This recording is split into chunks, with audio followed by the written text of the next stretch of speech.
Hey YouTube, this is Southern Prepper 1. I'm a little tired. I stayed up late watching the election results.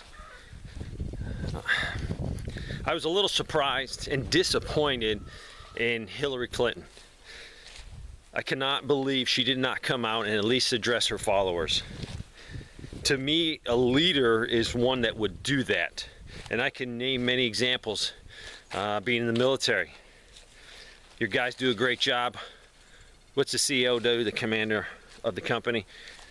He comes out, thanks them. You get back from a training exercise. The CEO doesn't run off, to get a shower. 30 days in the field. No, the CEO stays, the company commander stays, make sure his guys are okay, make sure they don't have any health problems if they got hurt out in the field for 30 days. Get all your equipment put away, and boom, hey, get released. 30 days, you need a shower. A CEO does that. Same with the fire department. You have a big house fire, you get back to the station, you're exhausted beyond exhaustion. The chief doesn't run off home, say, hey, I'm gonna get out of my turnout gear and take a shower. No, he stays there. Make sure the guys have what they need to reload the trucks, clean the equipment, have it ready to roll in case you get a second fire that day. Hillary, what are you thinking? You should have came out and thanked your supporters. I don't agree with like 99.9% of what Hillary stands for, that's for sure. But what really irked me was, as a leader, you did not show leadership. You sent someone else to do your job. You could have gave the same speech he did. You didn't need to concede at that point. You could have thanked your supporters. It just shows me her character. Leaders make sure your guys are fed. When you go to chow, leaders are in the back of the line. They make sure your guys underneath you get food. Food runs out, sometimes it does in the military. Guess what? The leaders don't get what they need. You always give your frontline troops, your frontline soldiers, the best of the best. So, if you're a Democrat and you voted for Hillary, you can justify it whatever way you want. It goes back to character, and that's why she has so many scandals following her. I didn't really want to make this a political video. I want to explain a few things, but everything's political. Trump won. Reason Trump won, I'll tell you why. Because the average person supports what he's trying to do. And you might say, well, why didn't all the polls that were done catch it? First of all, the media had an agenda, so whatever they wanted to push, and they were pushing Hillary. Secondly, the average person can see what happens. You identify as a Trump supporter, you become a racist, you become a bigot, you become anti-immigration. That's what happens. You get labeled as that. You're not that. I'm not a racist. I'm not against immigration. I'm for legal immigration. But you put a Trump sign out in your front yard, what happens? It gets vandalized. Record number of vandalism. Right in North Carolina, not far from here, a guy had his house shot up with many, many rounds because they had a huge Trump sign. So that's another reason you had all those people not out there openly, because they don't want to be harassed because they support Trump. I definitely supported Trump. Was he the best candidate? No, I think there was other people a little bit better. But that's what the system needs right now, is someone from the outside to try to fix it. We're $20 trillion in debt. We're over $100 trillion we don't have the money for mandated entitlements that we need to have. We are going to crash as a country. I will tell you, I am scared for one reason that Trump got elected. Because I believe that the powers that be, and you might say, who are those people? Yes, there's a lot of influences behind the scenes. If you don't know what I'm talking about, study it out. Because I'm not going to convince you by saying, I think. You go find out what it is going on in our country. I believe they could economically collapse the United States. Blame it on Trump. The Republican Party, Democratic Party can say, hey, that's not our man. It's Trump's fault. It's all the right-wing people that voted for him. Right-wing, conservative is a bad word. You can be right-wing, you can be conservative, you can be a constitutionalist, and you don't have to be a racist all in one, but they take all those words and terms and they throw racist in, homophobic. No, we're not those things. But that's how the media labels us. That's how the left labels us. We're not. Trust me, white people don't get up every morning and say, you know what, I'm going to try to screw the blacks today. We don't do that. We want everyone in this country to succeed. If you're a legal immigrant, I want you to succeed. I want you to succeed so much. You far surpass me. I want you to start businesses. I want you to hire people. I want you to be able to afford a boat. I want you to be able to go on vacation all the time. Why? Because if you can afford that, there's going to be a lot of people working, building you a boat, serving you when you go to the resorts, go on a cruise, go on vacation.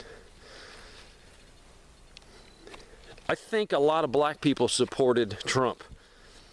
The educated black people can look through the crap the Democrats feed us. The Democrat and the liberal agenda have done nothing to help black people. You know what can help black people? A good economy with good paying jobs. Not a handout. Nobody wants a handout. And if you do want a handout, you have so far gone down that path, you need to get your butt kicked and say, hey, the only one that is directly responsible for me is me. Another human being shouldn't have to take care of me. Another human being shouldn't have his money taken from him to give to someone else. This country's made opportunity. You have the opportunity to succeed. You have no guarantee to succeed, but you have that opportunity. If you're black, white, green, purple, I don't care what color you are, it's called work. It's called very hard work. Yeah, has some people in this country had a little harder shake? Definitely.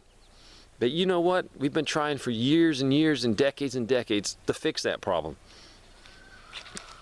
And I think we can fix it if we both sit down.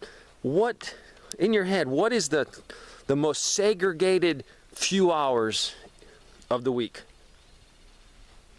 Think, what is the most segregated hours? A few hours of the whole week. You know what it is? It's Sunday morning when people go to church. Sunday morning when people go to church.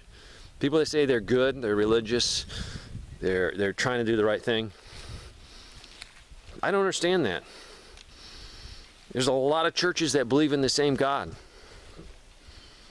But you wouldn't really understand that because you go to church and you walk in church and that's a black church, or you walk in church that's a white church.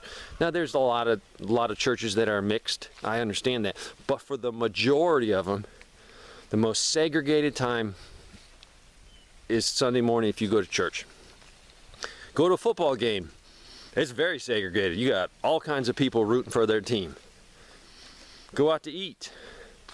Very segregated. Do a lot of things that's segregated. Or not segregated, it's mixing of people. But church is a totally different ball game.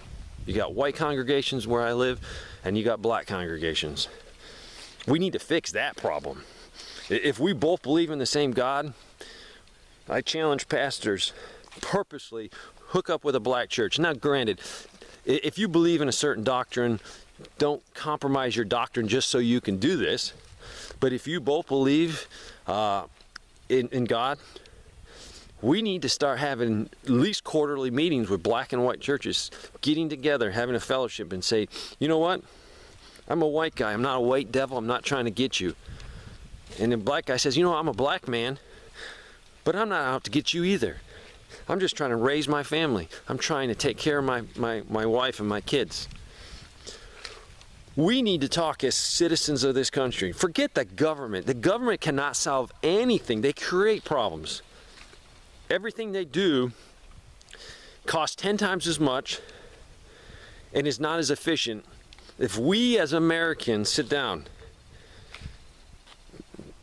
with some Hispanics, I talk to people.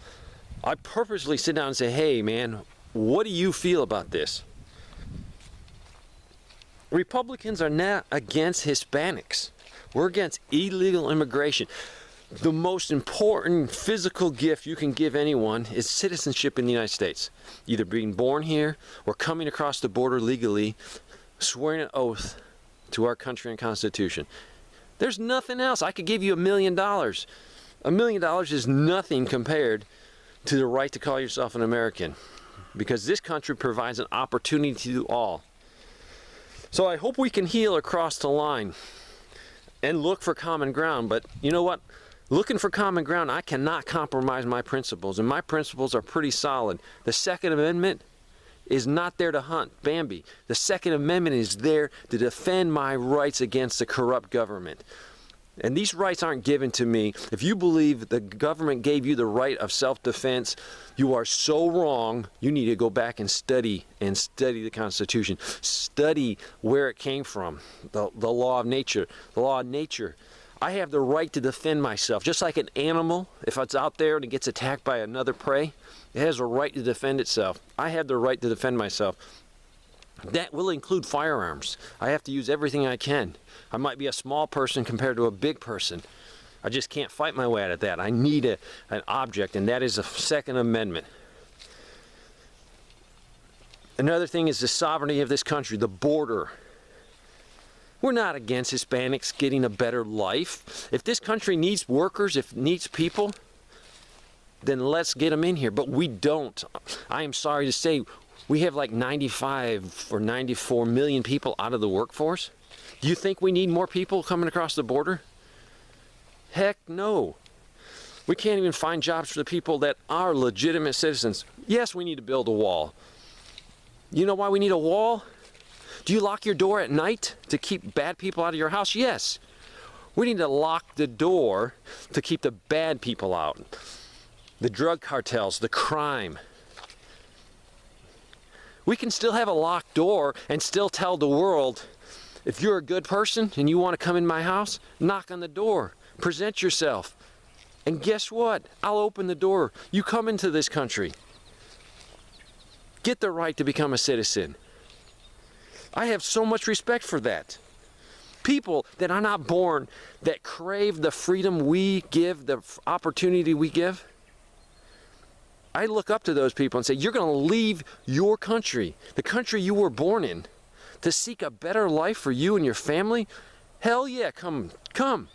Do it legally. I have respect for that. I do not have respect for the politicians on the left that let the illegals come in here. And yes, what's the percentage of criminals coming across the border? I don't know it. I don't care. But if one criminal comes into this country illegally with the aid of the Democrats, the liberals, and kills an American citizen, it is a major crime.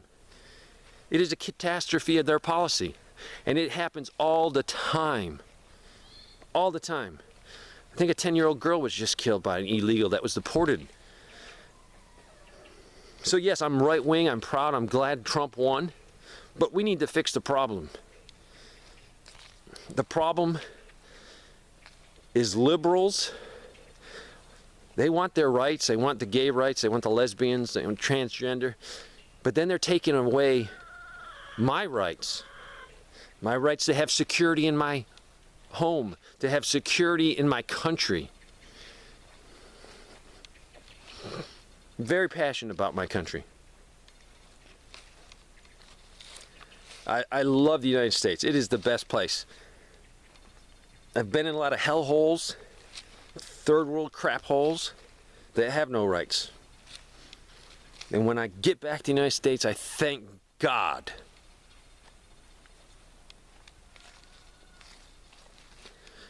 Today is this day to celebrate.